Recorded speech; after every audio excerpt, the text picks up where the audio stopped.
भाजपा मुद्दाम काँग्रेसमध्ये वाद निर्माण करून महाराष्ट्रातील अनेक मतदारसंघात दुरंगीऐवजी तिरंगी लढत करण्याचे षडयंत्र आखत आहे। त्यामुळे काँग्रेसच्या वरिष्ठ नेत्यांच्या आदेशामुळे काँग्रेसच्या अंतर्गत उमेदवारीच्या दाव्याबद्दल मी काहीही बोलणार नाही, असे वक्तव्य काँग्रेसचे शहर जिल्हाध्यक्ष पृथ्वीराज पाटील यांनी केले। तसेच मागील 10 वर्ष मी जनतेसाठी लढत आहे आणि काँग्रेस पक्षाचे प्रामाणिकपणे काम करत आहे, त्यामुळे माझ्या कामाच्या जीवावर मलाच सांगलीमधून काँग्रेस उमेदवारी मिळेल, असा दावाही पृथ्वीराज पाटील यांनी यावेळी केला। भारतीय जनता पक्षानं ज्या गेल्या वेळच्या विधानसभा निवडणुकीमध्ये त्यांचे जिथं उमेदवार निसटच्या फरकानं पराभूत झाले, तिथं निसटच्या फरकानं विजय झाले, त्या ठिकाणी महाविकास आघाडीच्या मध्ये फूट पाडायची, काँग्रेस पक्षामध्ये फूट पाडायची, राष्ट्रवादीमध्ये फूट पाडायची उमेदवारांमध्ये, आणि तिथं तिरंगी चौरंगी निवडणूक करायची, अशा प्रकारचं त्यांचा नियोजन आहे।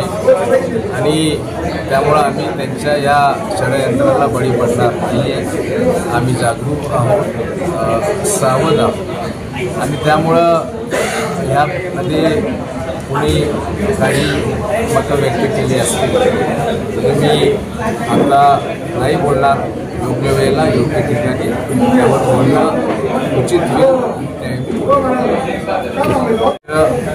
हा एकसंघ असला, तो राहावा, आणि असला तरच काँग्रेस पक्षाला विजय मिळाला। पक्ष आजच्यापर्यंतचा इतिहास आहे। लोकसभेमध्ये विशाल पाटलांचा विजय हा आम्हा सर्वांचा एक संघाचा होता।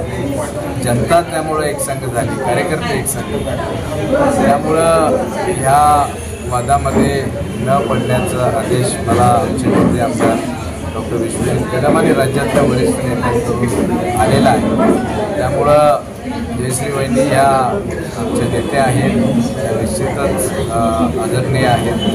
त्यामुळं पुढं मी काहीतरी बोलून वाद वाढवायचा नाही असं माझं मत आहे। मला मात्र यामध्ये स्पष्ट सांगायचं, मला माझ्या कामावर विश्वास आहे। गेले 10 वर्ष जे मी काम केलं, ते करतात, पक्षाकरता त्याच्यावर विश्वास असल्यामुळं मला महाविकास आघाडीची उमेदवारी अधिकृत मिळण्यामध्ये काही अडचण असणार नाही। मी काँग्रेस, राष्ट्रवादी आणि आमच्या इतर मित्र पक्षाचा अधिकृत उमेदवार या नात्याने लढवले, आणि अत्यंत कमी फरकामध्ये मला विजय प्राप्त करता आला नाही, परंतु जनतेनं, सांगलीकर जनतेने मला 87,000 मतं दिली, आणि त्यातून मी सांगलीकर जनतेच्या ऋणातून उतराई मी होण्याच्या दृष्टिकोनात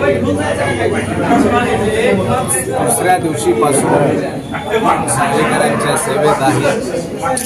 आणि मला खात्री की गेली 10 वर्ष मी सांगलीसाठी, आमच्या काँग्रेस पक्षासाठी जे काम करतो, त्याचा निश्चित कौल सांगलीकर जनता आणि आमचा काँग्रेस पक्षात येईल। परंतु गेल्या वेळेला माझी उमेदवारी उशिरा जाहीर झाली, त्यामुळं मला अनेक प्रभागामध्ये फिरता आलं नाही, आणि विशेषतः ज्या सांगलीकरांसाठी मी निवडणूक लढवतो त्या सांगलीकरांचं पर्यंत पोहोचून जनतेचं जे मत आहे, सांगलीच्या विकासासाठी असेल, सांगलीच्या भविष्यासाठी असेल, ते मला ऐकता आलेलं नव्हतं।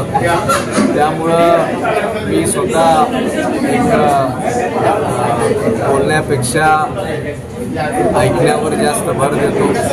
त्यामुळं आम्ही यावेळी ठरवलं की सांगलीकरांशी संवाद साधायचा, त्यासाठी सांगलीतल्या वेगवेगळ्या घटकांपर्यंत वेगवेगळ्या व्यक्ती असतील, वेगवेगळ्या संघटना असतील, यांच्यापर्यंत पोचायचं, आणि हा कार्यक्रम हा अखंड सप्टेंबर महिना चालणार आहे। या सप्टेंबर महिन्यामध्ये आम्ही सर्वांशी बोलू, त्याकरता त्यांच्या सूचना, सांगलीमध्ये काय नवीन पाहिजे, सांगलीमध्ये काय काय आणखी आवश्यक आहे, याचं सर्व गोष्टीचं एकत्रीकरण करून त्या गोष्टींचा ज्या जर का सांगलीकर जनतेने मला या नोव्हेंबर 2024च्या विधानसभा निवडणुकीमध्ये जर का आमदार केलं तर ह्या काही ज्या सूचना आहेत त्या जाहीरनाम्यामध्ये समावेश करून त्या पूर्ण करण्यासाठी माझी कमिटमेंट असणार आहे.